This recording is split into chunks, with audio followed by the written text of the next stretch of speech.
Okay, so let's get into this. When we talk about economic growth, I think most of us, we see it like a number on a scoreboard. GDP. Exactly, GDP. And we assume it's something a government can just manipulate, maybe through a big tax cut or some new policy. Right, like it's a lever you can just pull to make the number go up. Yeah, you just crank it up or down. And that view is, well, it's incredibly common. But the deep research from the major institutions, we're talking the IMF, the World Bank, the OECD, it tells a totally different story. More complex one. Far more complex. They consistently show that long-run growth isn't a goal you achieve by pulling one lever. It's actually the outcome of an interacting system. An outcome. So it's something that emerges from, what, a whole web of constraints and incentives? That's it, exactly. Yeah. And that's our mission for this deep dive. Uh-huh. To really unpack the mechanics of that system. We've got sources here that point to 4 persistent differences that explain the huge income gaps you see across the world. And those are productivity, capital, demographics, and institutional quality. That's the list. And when you look under the hood, you see growth isn't linear at all. It comes from these powerful feedback loops. For instance, higher productivity means higher income. Which lets you save more, invest more. Right. And that investment, if it's placed well, feeds right back into future productivity. It's a compounding effect. And that's the real engine of divergence between countries. So it's less about a government deciding we're going to grow by 5% this year. Oh, much less. It's more about creating a system that generates 5% growth naturally because all the underlying parts are aligned and working together. And if you had to pick one dominant force in that whole system? It's total factor productivity, TFP. The data is just unambiguous here. Long-term economic paths are overwhelmingly dominated by TFP, not by just, say, piling up more machines or buildings. So growth is a system outcome. It's a system outcome, pure and simple. Okay, if TFP is the central engine, let's start right there. It's a term you hear a lot in economics, but what does it actually mean in plain English? And why is it so important that it explains the majority of income gaps?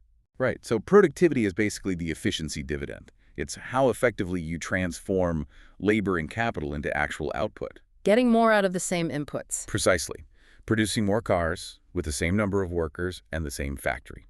And the key finding, this is from the World Bank, is that this one single factor explains the majority of income differences between countries. That's a huge claim. So rich economies aren't just rich because they have more people working. Not at all. They're rich because each worker produces significantly more value.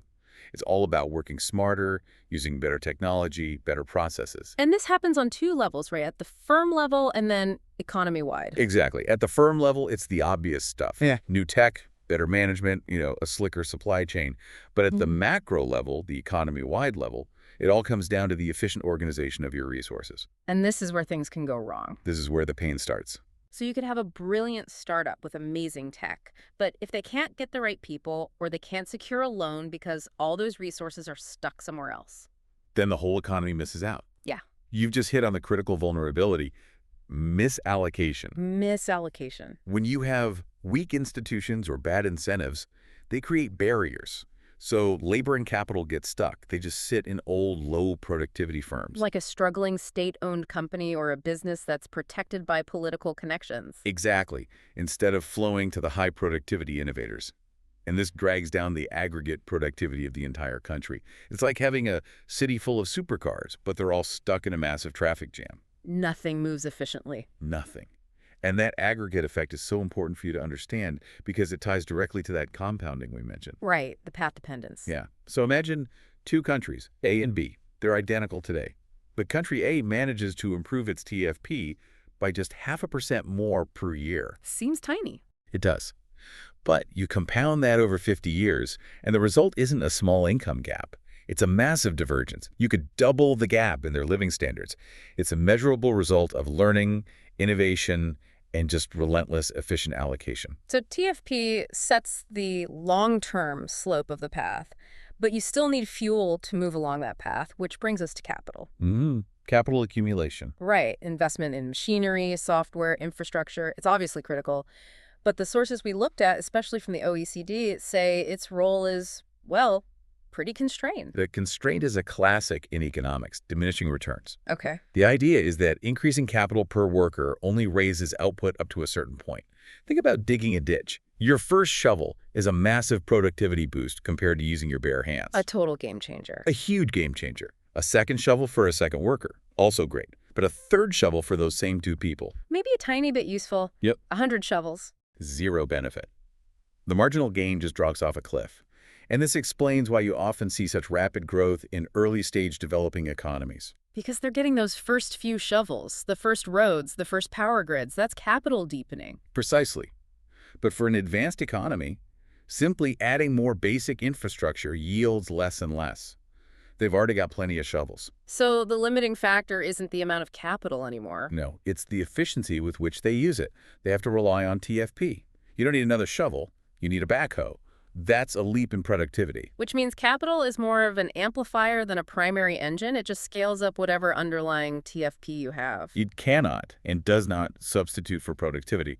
And that's why we see so many cases of investment that yields almost nothing. You can import the most advanced robot in the world.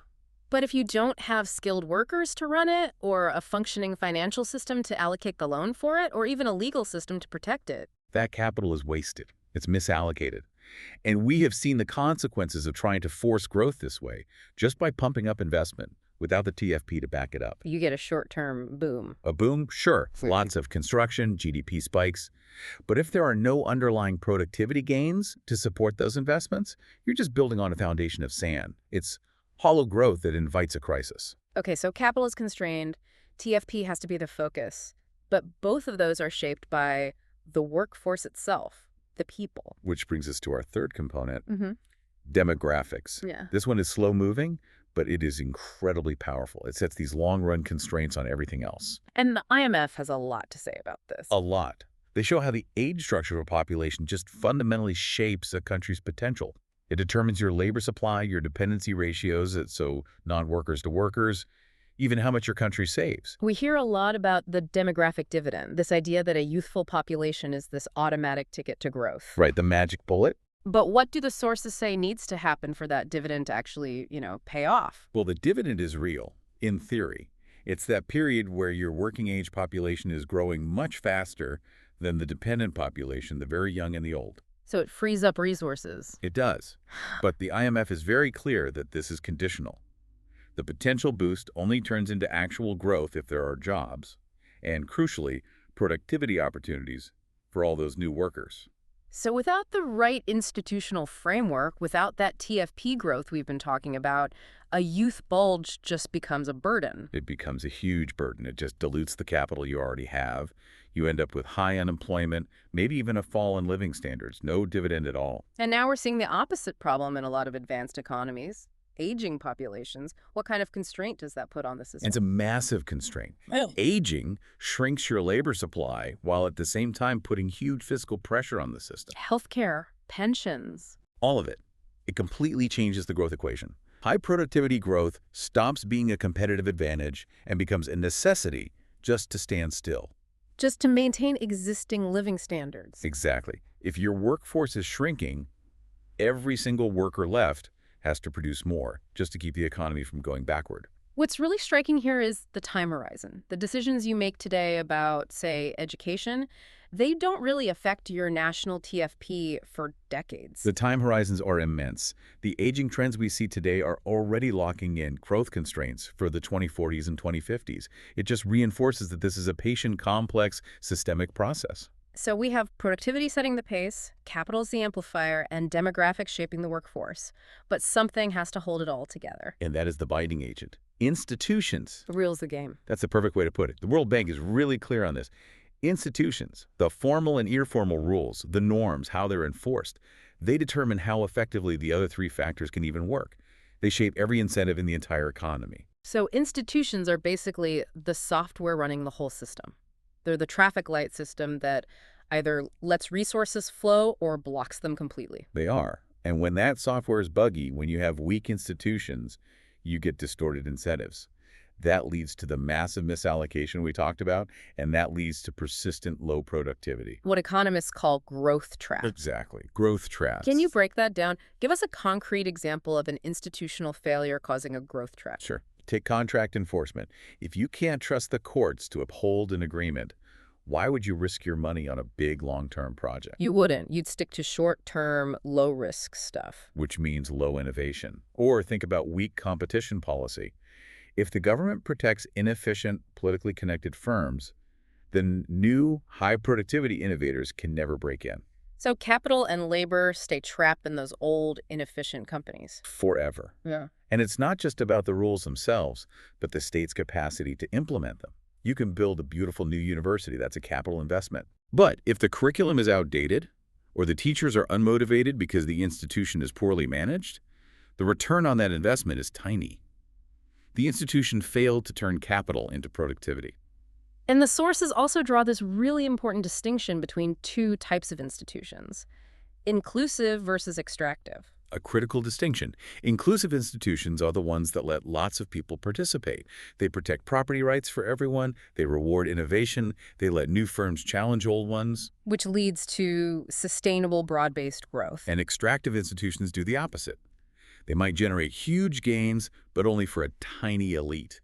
They do that by undermining the incentives for everyone else to invest or innovate, which kills long-term TFP for the whole system. So the feedback loop just keeps reinforcing itself, either in a good way or a very, very bad way. So given everything we've discussed, these four powerful interacting forces, we have to ask about that old idea in economics: convergence. The theory that poor countries should just automatically grow faster than rich ones and catch up. Right. Does that still hold up? Based on everything we've looked at, the answer seems to be a hard no, or at least a very qualified yes. Convergence is conditional. It's not automatic. Precisely. The research from the IMF and OECD really pushes back on that old prediction. Catching up only happens under a very specific alignment of conditions. And if those conditions aren't there, the gaps just stay the same or even get wider. They get wider. So what are the conditions for catch-up? Well, a country needs the capacity to adopt existing technologies efficiently. It needs to attract and hold on to productive investment, and this is the key. It needs to be able to efficiently reallocate labor and capital away from old sectors into modern high TFP ones. And this explains the middle income trap. It's the perfect explanation. Countries get stuck because they did the first part. They accumulated capital, they built factories, but they lack the institutional efficiency to make that final leap into truly high TFP activities, so they just stall. Which brings us finally back to policy. If this whole process is so complex and systemic, what can a government actually do? The sources seem pretty cautious about overpromising. They are exceedingly cautious. The main takeaway is that governments are primarily conditioning variables in the system.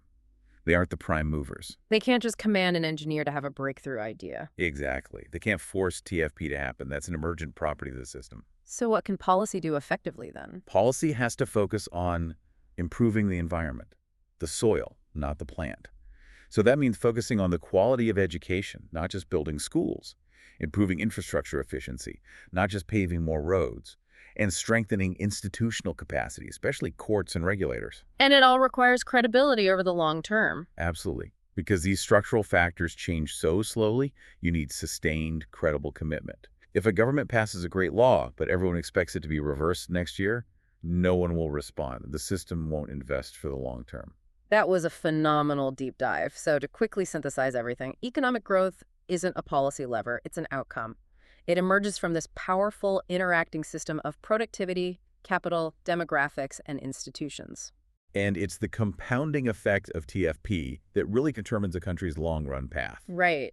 Those persistent income gaps we see across the globe are just a reflection of how well or how poorly that systemic interaction has compounded over decades. And while we focus today on these big national outcomes, the why economies grow, the fundamental mechanisms of how productivity is actually achieved, how capital is really used, that all happens at a much more granular level. Inside the market itself. Inside the market. We've seen that misallocation is the great enemy of productivity. But we haven't really dug into how resources get allocated in the first place. That's the next layer down. Exactly. We've analyzed the system's outcome. Now we need to explore its micro-level coordination. So the provocative question we want to leave you with is this. If institutions are the rules of the game, how does the structure of markets themselves, the level of competition, the ease of entry and exit for firms, how does that influence the efficiency of the whole growth system? A step deeper into the anatomy of TFP.